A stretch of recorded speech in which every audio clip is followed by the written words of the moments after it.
మాజీ ఎంపీ మాజీ ఎమ్మెల్యే మంచిర్యాల జిల్లా టీఆర్ఎస్ జిల్లా మాట్లాడుతూ కేసీఆర్ మాట్లాడిన ముందే 4-3 ఏళ్ల క్రితమే అంటాని కేంద్ర మంత్రి అన్న మాటలను మరి రేవంత్ రెడ్డి గారు రేపే ప్రత్యేకంగా ఎల్లుండే ప్రత్యేకమైన ఇది అసెంబ్లీ డిబేట్ పెడతాం, మీరు ఖచ్చితంగా రావాలి. అవసరం అంటే మీరు బట్టలు కూడా తెచ్చుకోరి, మీ మందులు కూడా తెచ్చుకోరి, మీరు వినూరి. మీరు లేకుండా మేము ఏం చర్చ చేయం. ఏదైతే నీటి పంపకాలయో దాంట్లో పూర్తిగా మీ వైఫల్యం ఉన్నది అని చెప్పినప్పుడు మీరు స్వాగతించాలి. దాని మీద అంబేద్కర్ ఇష్టాన్ని చెప్తా అంటాడు బాలకృష్ణ, ఈజీ చదువుకున్నా అని చెప్తా అంటాడు. మరి మొట్టమొదటి అదే మన వివేక్ సాబ్ మీద ఈ మీద 70 ఉన్నాయి, 100 కేసులు ఉన్నాయి. ఆయన దగ్గర సెంటు వాసన అంతా అని చెప్పిండు.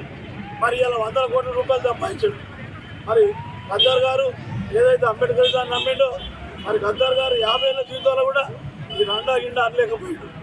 ఆయన తిండిరా బానిస బతుకు వద్దురా, మనం అడక తింటే కడుపు నిండదు అన్నాడు. మరి ఆయన వారసులుగా అంబేద్కరిస్టులుగా మరి బాలకృష్ణ నువ్వు ఏం చేయగలుగుతాను? నువ్వు కేవలం కేసీఆర్ మెప్పుల కోసం ఇక్కడ మాట్లాడితే నేను ఎవరు సామాన్యులు ఆశిస్తారు కదా. రేపటి కాళ్ళ ఇక్కడ పోటీ చేస్తావు కావచ్చు, పోటీ చేస్తా అనుకుంటాను కావచ్చు. మననే 52,000 ఓట్లతో ఓడిపోయారు. ఇంకా డిపాజిట్ వస్తో రాదు. గుర్తుంచుకో, నిజమైన అంబేద్కరిస్టులు అందరూ మేము వ్యతిరేకించాలి. మనం బాబాసాహెబ్ అంబేద్కర్ గారు ఇచ్చినటువంటి రిజర్వేషన్ల వల్ల ఈ స్థాయికి వచ్చినాం కాబట్టి ఇలా ఈ మాత్రం మాట్లాడగలుగుతాను. మరి నువ్వు నిజమైన అంబేద్కరిస్టు అయినా, నిజంగా నీ ఒంట్లో అంబేద్కరిస్టుకు సంబంధించిన రక్తం ఉన్నా, నీ తల్లిదండ్రులు నిజమైన అంబేద్కరిస్టు అయినా నువ్వు వెంటనే క్షమాపణ చెప్పు.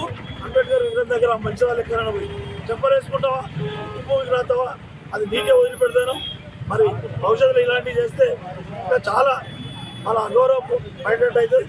ఈ ప్రాణానికి హాని ఉన్న ఆశ్చర్యం ఉండదు. ఇక్కడ కూడా నిన్న రేవంత్ రెడ్డి గారు బొమ్మ కాల్చారు స్థానిక నాయకులు. ఇప్పుడు మేము కాల్చాలంటే కేసీఆర్ కాల్చామా? ఎందుకు సుమంది కాల్చడం? లోకల్గా ఉండే మీరు కూడా ఆలోచించాలి.